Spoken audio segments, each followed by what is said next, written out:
Hi everyone, Lisa here with Down to Earth Gardening and Design. Welcome to our video today, which is on vegetable gardening.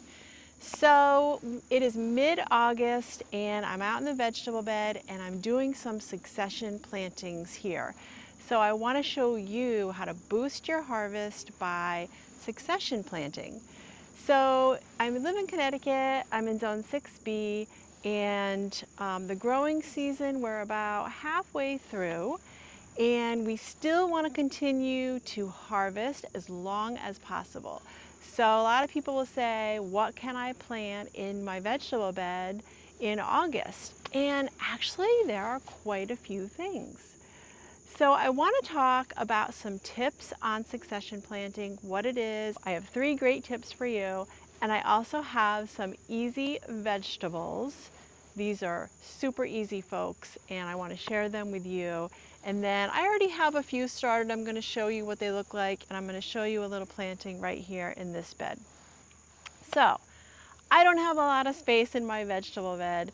I do have a big yard with a lot of gardens, and as many of you may know, lots of flowers. But I do love fresh vegetables, and I have a lot of fun growing them. So this garden here is only about 125 square feet. So I'm going to do a couple of patches of succession plantings up here. Okay, so today we're talking about succession planting in a way that is making the most of our seasons by rotating our crops by the seasons. So right now we're thinking about cool weather, and it's kind of tricky because we're in August and the temperatures are still pretty warm, but we're gardeners, we want to plan ahead. So remember, we're mid-season right now. So let me give you 3 tips to get you going on what to plant in August and how to do this succession planting. So tip number 1 is you want to replenish your soil. Because we're in mid-season, we've had some other crops here that really love the heat, and right now those have already passed. We've harvested those vegetables, a lot of green beans this year, tomatoes are still going, but we have this small patch here and you want to amend your soil.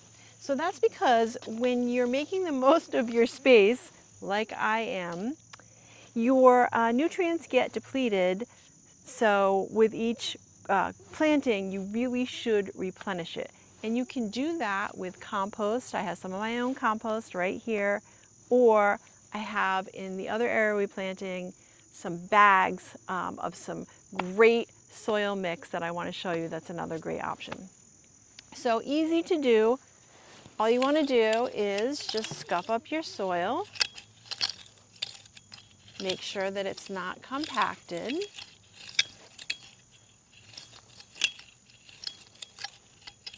And we are going to be planting a little patch of something here in a bit.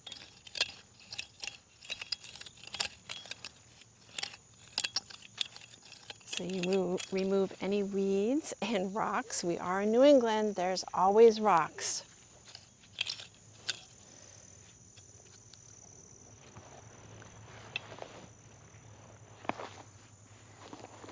You can see the eggshells are in here. And I've got some worms. So I like to just go ahead and put a thin layer on the top. And I'm just using my little hand tool here, my well-loved hand tool, and I'm just tossing it under a little bit here. Little vegetable sticker from the grocery store. It didn't decompose. Okay. Okay, tip number 2 involves a little bit of math.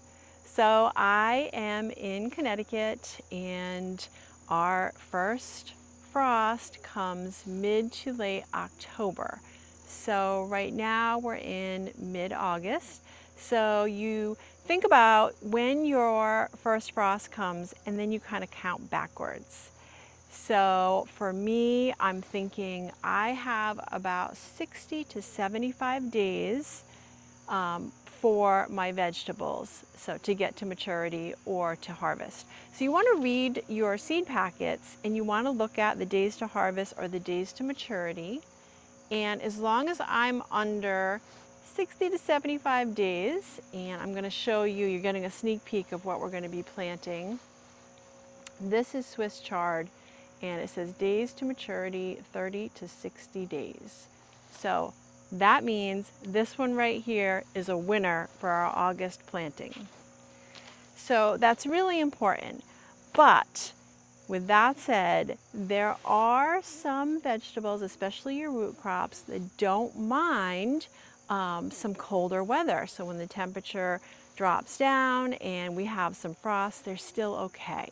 So we're going to be looking for some of those too. So in a bit, I'm going to give you the list. So number 3 tip is, if you have a raised bed garden, then that's also a winner because it's going to extend your season a little bit. So raised beds are wonderful because they're raised. The soil warms up quicker and it stays warm longer. So your season is lengthened a little bit. So that's pretty great. Now, I'm going to give you a sneak peek today. We're putting in some vegetable raised beds, and I want to do a video on how we did that, but I am starting to plant those. I just can't wait. I have to plant them, so you're going to see those. So raised beds, wonderful for our succession planting, so we can harvest some more vegetables in the late fall and even early winter. Okay, let's get down to our list of what's appropriate to plant right now in August. So I already showed you number 1, which is my Swiss chard. So your greens are a yes. They have a shorter growing season, and they also don't mind the cooler weather. So you'll notice that you can harvest these. I harvest them right into November. So I've got a couple of different varieties here. I love my rainbow of lights, and I also have this pink lipstick variety. And I've already started some of those about 5 days ago. So I'm going to show you what they look like already. They're already coming up. So next you want to think about your salad greens. And of course, lettuce. Lettuce is also 30 to 60 days for maturity.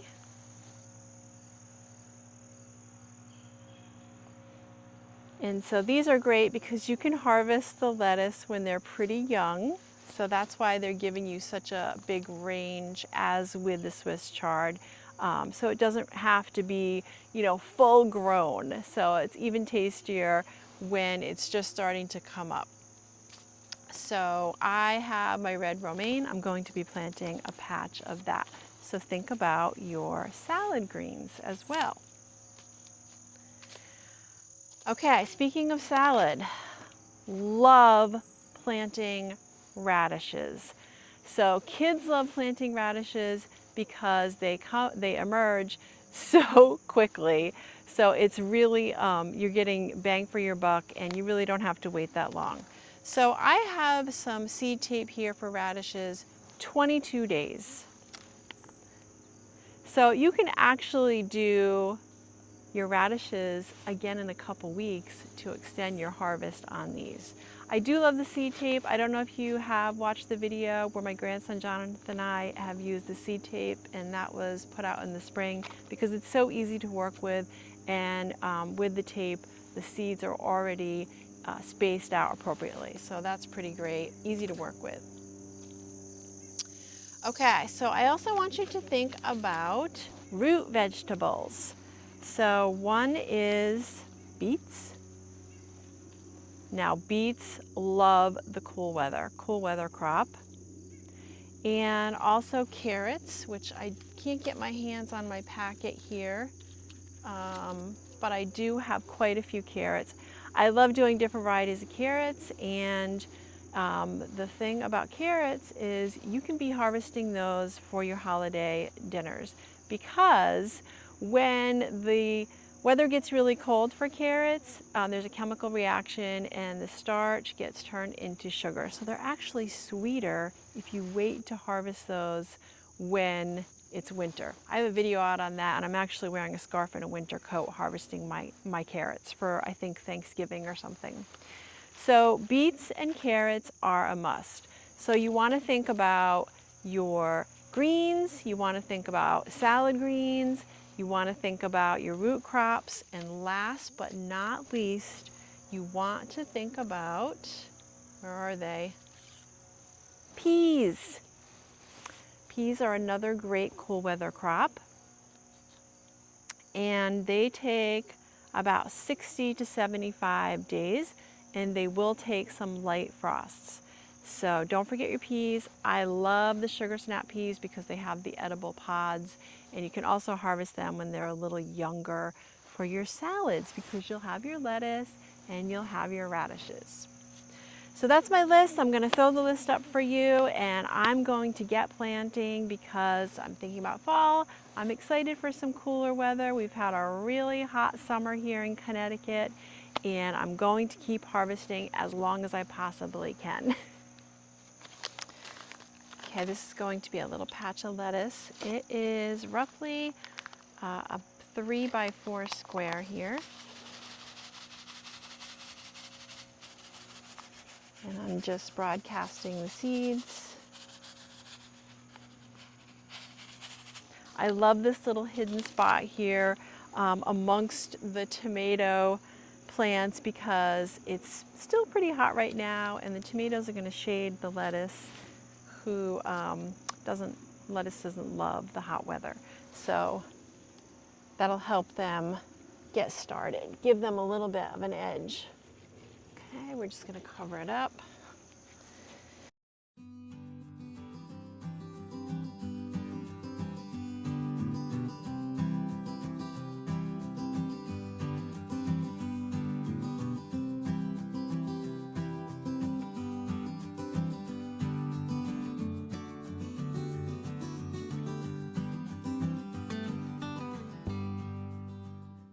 Okay, so let's go down to the new raised beds, and I want to show you what's coming up down there. I'm going to do a little more planting. Okay, we're down here giving you a sneak peek of the raised beds gardens where we have a few of them, a few raised beds down here, and I can't wait. I'm really excited to use them and to also show you more. So stay tuned on our installation of our new raised beds, and lots more to come on these. But I just wanted to show you the very end of July, I started a couple of rows of vegetables that we're going to be able to harvest this fall. So one were the bull's blood beets, and love those. Harvest is about 50 to 70 days, and you can also eat the greens. And the second is our pink lipstick Swiss chard. So they're already coming up, excited about that. And then 5 days ago, I started the Oregon snap peas in the bed over here behind me, and they have a trellis to grow on, and they're just starting to pop up. So I found my carrots, and it is another tape, very easy to use. It's kaleidoscope, so we're going to get some different colors when we harvest, and I did just a row here. So I'm going to be doing some other vegetables here, and I'm going to harvest them in the fall, and I'm super excited about it. So I hope you enjoyed the video today. I love gardening and talking about it. So thanks for sticking with me, and if you like this one, please go ahead and give it a thumbs up and subscribe to our channel for so many more gardening videos.